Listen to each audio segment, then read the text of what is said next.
الله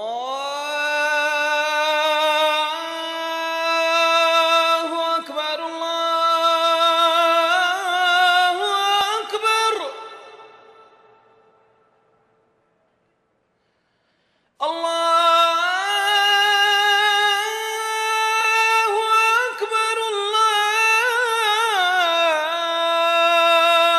أكبر أشهد أن لا إله إلا الله.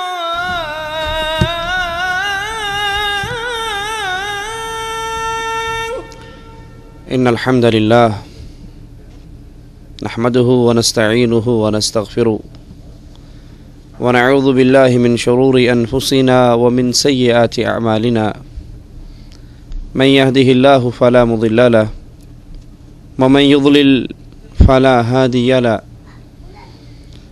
أشهد أن لا إله إلا الله وحده لا شريك له وأشهد أن محمدا عبده ورسوله أعوذ بالله السميع العليم من الشيطان الرجيم من همزه ونفخه ونفثه بسم الله الرحمن الرحيم قل هو الله أحد الله الصمد لم يلد ولم يولد ولم يكن له كفوا أحد.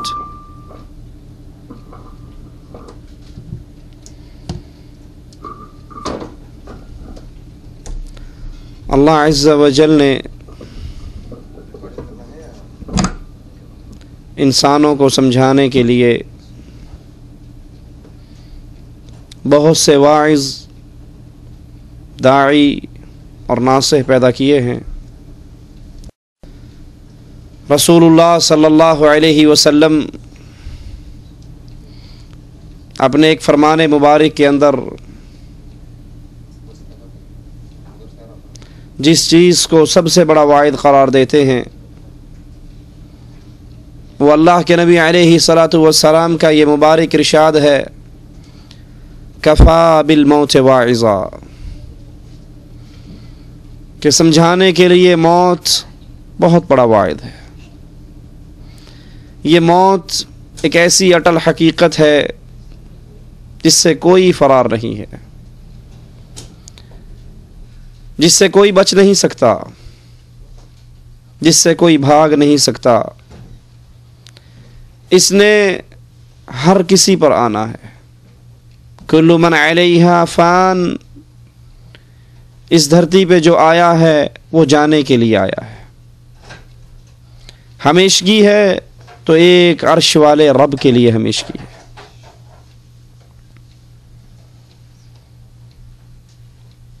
اس موت کا جو وقت مقرر ہے اس سے ایک لمحہ آگے اور پیچھے نہیں ہو سکتا۔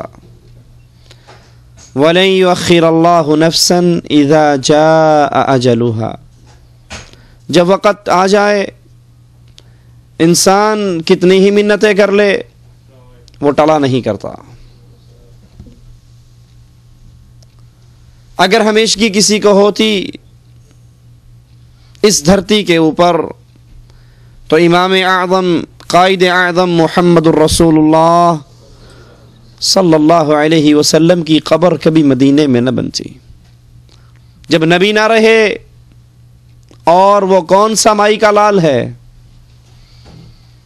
اور وہ کون سی ذات ہے، اور وہ کون سی ہستی ہے، اور وہ کون سا انسان ہے جو اس موت سے بچ سکتا ہے؟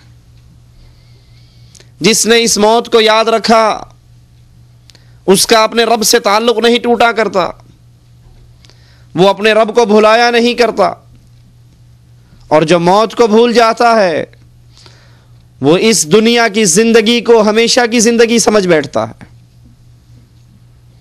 اس صلی اللہ علیہ وسلم نے فرمایا تھا، لا تتمنوا الموت، کبھی اللہ کے بندو موت کا سوال نہ کرنا، موت نہ مانگنا۔ ہم تنگ آ جاتے ہیں تو کہہ دیتے ہیں نا، اس زندگی سے مر جانا ہی بہتر ہے، مر جائیں گے تو جان چھوٹے گی، یہ بھی کوئی زندگی ہے؟ کبھی اللہ سے موت نہ مانگیے. کیوں؟ کیونکہ موت کے بعد کا جو جہان ہے وہ ہماری برداشت سے باہر ہے. رسول اللہ صلی اللہ علیہ وسلم فرماتے ہیں لو انکم تعلمون ما اعلم، اس آخرت کے جہان کے حوالے سے اللہ نے جو علم مجھے دیا ہے، جو کچھ میں جانتا ہوں، اگر تم بھی جان لو تمہارے چہرے سے مسکراہٹ غائب ہو جائے.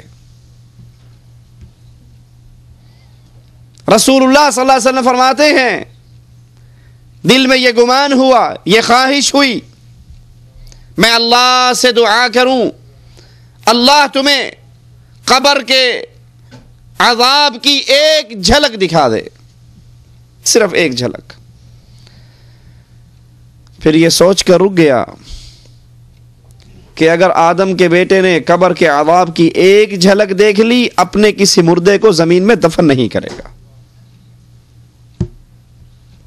یہ قبر میری اور آپ کی کھلی ہے. ہر ڈوبتا ہوا سورج مجھے اور آپ کو اس قبر کے قریب کر رہا ہے، اور یہ اتنی شدید ہے، یہ اتنی وحشتناک ہے، یہ اتنی خطرناک ہے. رسول اللہ صلی اللہ علیہ وسلم ایک جنازے کو لے کر چلے، قبر پہ بیٹھے، اتنا روئے اتنا روئے، آپ کی داڑھی مبارک آنسوؤں سے تر ہو گئی، اور کہا ہے میرے صحابہ لِمِثْلِ هَذَا فَأَعِدُّوا، اس قبر کے لیے کچھ تیاری کر لو، اس قبر کے لیے تیاری کر لو، جس قبر سے کوئی نہیں بچ سکتا، جس موت سے کوئی نہیں بھاگ سکتا. سوچئے ذرا 30 سال 40 سال ہماری عمریں گزر گئی، ہم نے اس کے لیے کیا تیاری کی ہے، جس کے لیے رسول اللہ صلی اللہ علیہ وسلم ایک عجیب تصویر کھینچ رہے ہیں. اللہ کے نبی فرماتے ہیں جب انسان کی لاش، انسان کی میت قبر کی طرف چلتی ہے، چلنی ہے نا میری اور آپ کی لاشیں بھی قبر کی طرف. آج غیروں کی لاشوں کو کندھا دیتے ہو، کل کوئی تمہاری لاش کو کندھا دے گا. آج تم کسی کو غسل دیتے ہو، کل کوئی تمہیں غسل دے گا. آج کسی کے یتیم بچوں کے سر پہ ہاتھ رکھ کے اس کو چپ کراتے ہو، کل کوئی تمہارے یتیموں کو چپ کرائے گا. آج کسی کے جنازے کے ساتھ چل کر جاتے ہو، کل کوئی تمہارے جنازے کے ساتھ چل کر جائے گا. یہ زندگی ہمیشہ کی زندگی نہیں. کامیاب ہے وہ جس نے اس قبر کو یاد رکھا. یہ کمرہ جس کو آپ نے اور میں نے سجا رکھا ہے، جس میں لائٹنگ ہے، جس میں اے سی ہے، جس میں فریج ہے، جس میں قالین ہے، جس میں صوفہ سیٹ ہے، یہ میرا اور آپ کا نہیں ہے، یہ تو وارثوں کا ہے، یہ تو پچھلوں کا ہے. آپ کا اور میرا کمرہ تو یہ قبر ہے. اے اپنے کمرے کو سجانے والے، کیا تیری قبر میں روشنی ہو گئی؟ اپنے کمرے کو اے سی کی ٹھنڈی ہواؤں سے مزین کرنے والے، کیا قبر کے اندر ٹھنڈی ہوا کا انتظام ہو گیا؟ اللہ کے نبی فرماتے ہیں انسان کی میت قبر کی طرف چلتی ہے، 3 چیزیں اس کے پیچھے چلتی ہیں، مالہ اہلہ وعملہ.